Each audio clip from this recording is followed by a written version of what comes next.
Hi, this is David Leving from Flyover Country Aerial Solutions. I'm a real estate photographer here in southeast Kansas, and I help realtors all over the four-state area sell more houses faster at better prices. Some of you have probably seen the video that I did a few weeks ago about basic tips for a realtor taking photographs of houses on your own. Even though I'm a professional photographer, I'm also a realist. I know that not all houses need the services of a professional photographer. Sometimes you're just going to snap some pictures with your cell phone and call it good. But even in those houses where you're not using the services of a professional photographer, you can still do it right. You can still take good quality photos with your cell phone. So today I want to focus in on image composition. What are some things you can do to take better pictures with your cell phone? In the video that I did a couple of weeks ago, I talked about straightening the vertical lines so that up is up and fixing the white balance so that the rooms don't have that yellow cast that you get from interior photographs. Today, I want to step back a little bit and look at how you actually frame the images and what you can do to compose good images. There are a couple of main ideas that I want to stress today, but before I get into those, there's one big overriding thing you should always keep in mind when you're shooting photographs of a house. That is, be intentional. Know what you're trying to achieve with any given photo and be sure that the photograph really achieves what you want it to, that it shows off the features of the house that you want it to show off. If you're not sure what you're highlighting in the photo, don't shoot it. Now, with that said, how do you do that? How do you actually highlight those features? And there's two big things I want you to think about. First is the concept of the rule of thirds. And I'll explain in a minute what that actually means. The other one is the concept of leading lines. So we'll take these one by one. First, the idea of the rule of thirds. If you imagine your camera screen, and by the way, this doesn't matter if you're doing a vertically oriented portrait photo or a horizontally oriented landscape style photo, the rule's the same either way. It's called the rule of thirds. A little bit of a misnomer, actually. It should probably be called the guideline of thirds. Almost nobody follows this rule perfectly consistently all of the time. You don't need to, but it's a good place to start. It's really tempting when you're framing an image to focus it with the subject right square in the center of the frame, and a lot of us started shooting photos that way. That's fine. There's nothing wrong with that, but sometimes it can give the photo kind of a sterile feeling, or sometimes a really intense feeling that you don't necessarily want in a real estate photograph. Because a lot of times the vibe we're going for in a house is cozy, is warm, is simple, and so we don't necessarily want that really stark centered imagery. So you can envision the rule of thirds. If you take your camera viewfinder or the screen of your cell phone and impose a tic-tac-toe board over it. Now, unlike in tic-tac-toe where we're focused on the squares, with the rule of thirds we're mostly focused on the lines. And we want to really look at those 4 points where the lines cross each other. Rather than me just sitting here and talking to you about it, let's actually pull up some photos and have a look at the rule of thirds in practice. So here's a simple illustration of what I mean by the rule of thirds. This is a pretty simple picture of a bedroom. It's not even a primary bedroom. There's nothing particularly complicated going on in this image. But let's imagine a grid imposed over it. We've got a line about right here that marks the top third of the image. We've got another line about right here that separates out the bottom third of the image. We've got a line maybe right here that separates out the left third of the image. And another line about right here that separates out the right third of the image. Now, remember what I said a minute ago, we're not exactly focused on the boxes so much as we're focused on the points where the lines cross. And in particular, what we can see, first off, is this right here. The midpoint of the bed is right at where this line marking the left third and this line marking the bottom third intersect. Again, it's not an exact science. It doesn't have to be exactly on the point, but in this case, the center of the bed is very, very close to the point where those intersect. Now, why does that matter? Well, this is a bedroom, so what's important? The bed and how it's positioned. This gives us a very clear foreground in the image that we're looking at. Now, the other thing we have going on is up here, where the top third and the right third intersect, again, that's going to be about right here. Well, what we have up there is this purple curtain covering up a window looking to the outside. Now, that isn't so much a key feature of the bedroom, but the purple in the curtains picks up the purple in the bedspread, and it creates a nice balance in the image. In fact, this little drawer down here adds to that. And you'll notice that line for the third runs somewhere right along in there. So again, it highlights the background of the image and the foreground, and it keeps everything in balance and in harmony. So that's a simple example of how you can use the rule of thirds in a simple bedroom just to make a very basic composition. Now let's look at an exterior example. A lot of times, if you're shooting with a handheld camera from the ground, it's a good idea to put the horizon line right along that top third. A lot of times that gives you a really nicely framed image if you do that.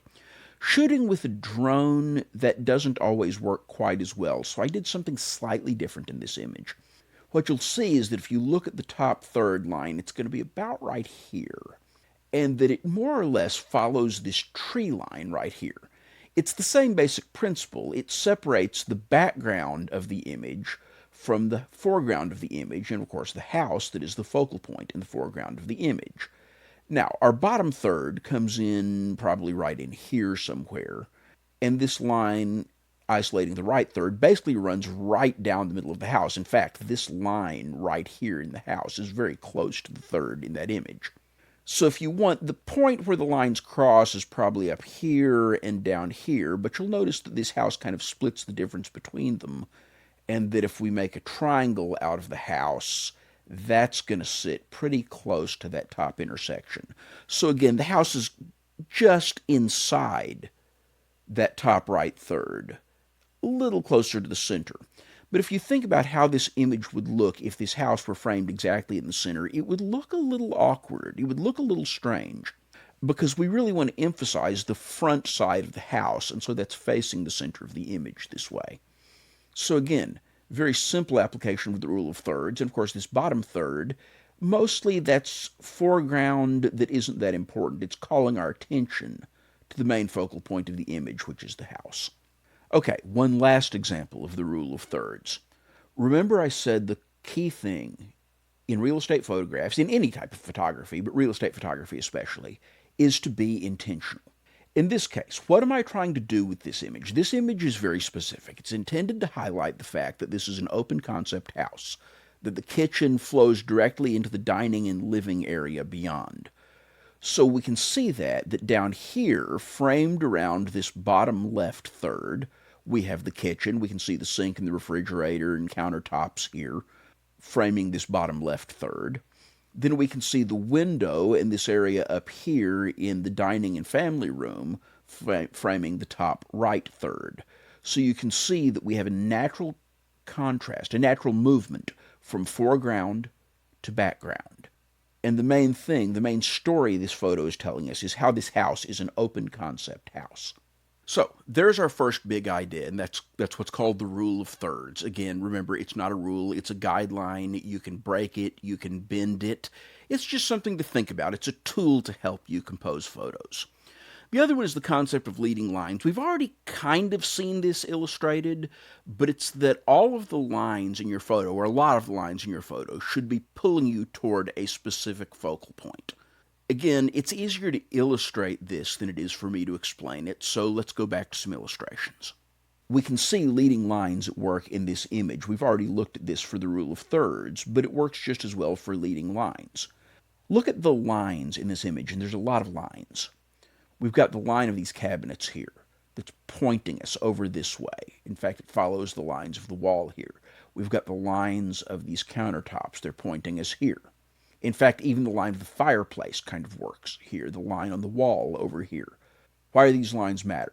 Go back to what I said previously. The point of this image is to show us that this is an open concept house. Those lines are drawing our eyes all the way along from the foreground to the background. They're connecting everything just as the whole house is connected. The lines are connected. So leading lines, remember, can point your viewer's eye to where you want it to go. Let's look at another illustration. Okay, this is a living room. First off, review. The rule of thirds. Top left, we've got this gorgeous window with the view out to the yard. Top right, we've got a fireplace, always a great selling point. And along the bottom third, we can see all this open space in the living room, because of course that's a big selling point that we've got a big living room. But further reinforcing that are the lines. Again, notice where the lines in the image are going. We've got this top ceiling line right here, drawing our attention to this area right here around the window. We've got the lines on the floor that are pulling our eyes through the big space of this living room and guiding us to the fireplace. Even the lines on the chair here kind of point us to this big open empty space, highlighting the size of this living room.